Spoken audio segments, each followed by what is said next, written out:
The leadership newspaper. We also have the publisher of BreakingTimes.com. That's Anthony Ehilabo. Cleopatra Tao is here, and Cleo, you'll take us to the next story. It's coming from the Daily Times. Ijaw Youths issue a 90-day ultimatum to IOCs to relocate to the Niger Delta region. Well, the Ijaw Youth Council has renewed its 90-day ultimatum to international oil companies, which began from the 12th of July.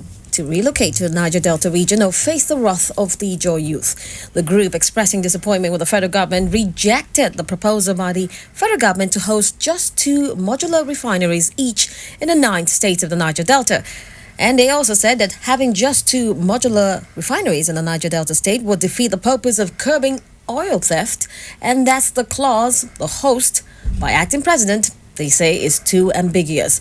So addressing a youth conference, or rather a press conference at Izowari Secretariat of the group in Yenagoa, that's the Bayelsa State capital, the national president of IYC, Mr. Owei Laimi Roland Peritubo, said the modular refineries must be owned and controlled by the people of the region and not owned by outsiders, and the people would just host the refineries. Okay, so there are 2 things that we have to talk about here. The modular refineries and the principle of exclusion that is being asked for here. But before that, we need to talk about this relocation, and it's been a source of big debate. We saw it shot down, or legislation to compel the IOCs to move their headquarters there, shut down by the National Assembly amidst, lots of condemnation and criticism from people from the South. But now we have the youth given this ultimatum. What do you make of all of that, Anthony? You have ultimatums flying left, right, and center. I'm not sure which one we want to take serious anymore. But are the issues germane? Yeah. Why would you drill and pollute an environment and have your headquarters somewhere else?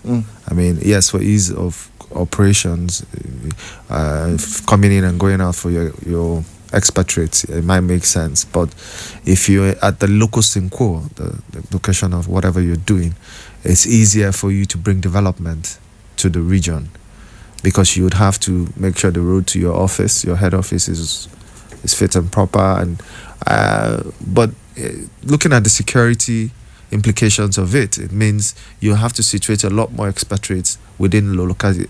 Are they going to be provided with security? We have to look at these issues dispassionately. I'm from the south. Yeah. Do we have the kind of security we need to guarantee the safety of having the oil executives in this region? But then again, you must go back to the germane issues of if you drill for oil in a particular place, it makes some sense to have a very renowned presence within the region. Yeah. So I get the logic, but what about the method of achieving that? Well, again, like you just mentioned in your introduction of the topic, it was shut down in the National Assembly.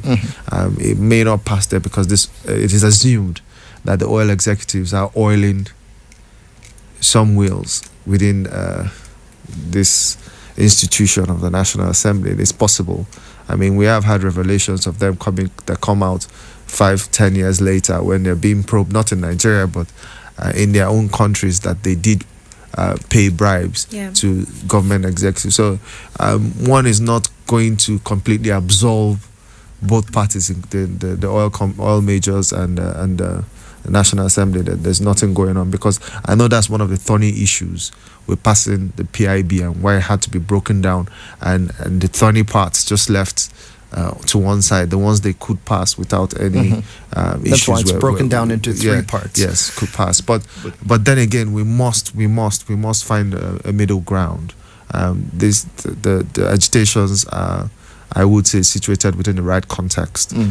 Now let's move on to the modular refineries. And it is important that the people of that area are able to participate with that, because you have to provide them with a business to sustain themselves, especially if you want to stop oil theft and pipeline vandalization.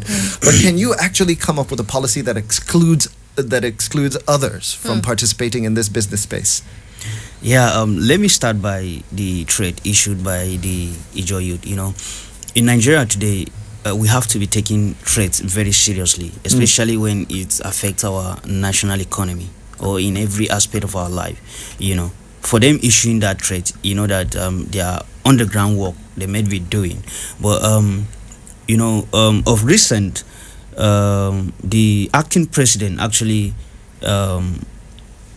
brought out a very refreshing news that all these illegal refineries will be merged to modular refineries. And a lot of Nigerians applauded that, because you see, why destroying these illegal refineries, and at the end of the day you are losing billions of dollars, and instead of finding ways of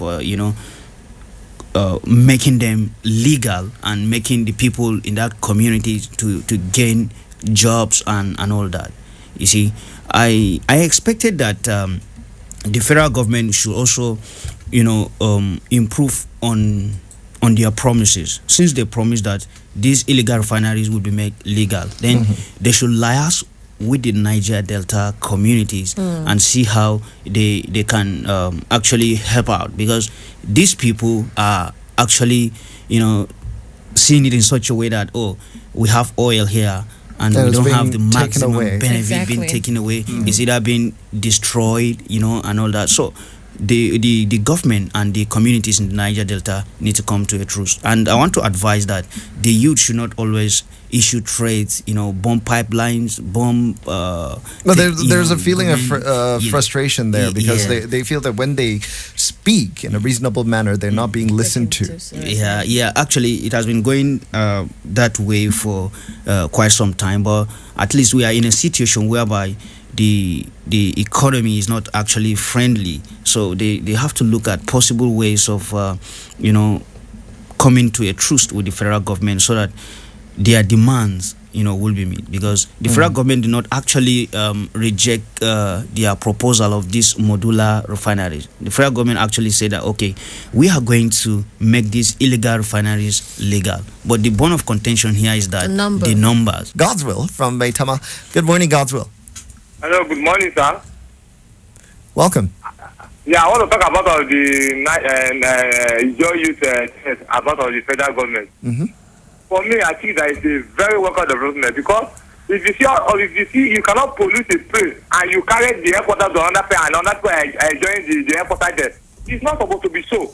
At least let us treat everybody equal. Let us locate all those shares, all those headquarters to the United States. At least all those people that will benefit and they employ their indigents. Then talking about the multi-modal refinery, that saying that the federal government they should give them to be managed. If you check it's true. Because if you see the oil well today, how many people have the oil well? It's not the outside that have the oil well. There's any single person that have any oil well.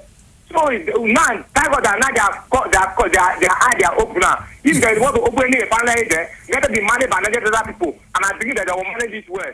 Goodbye.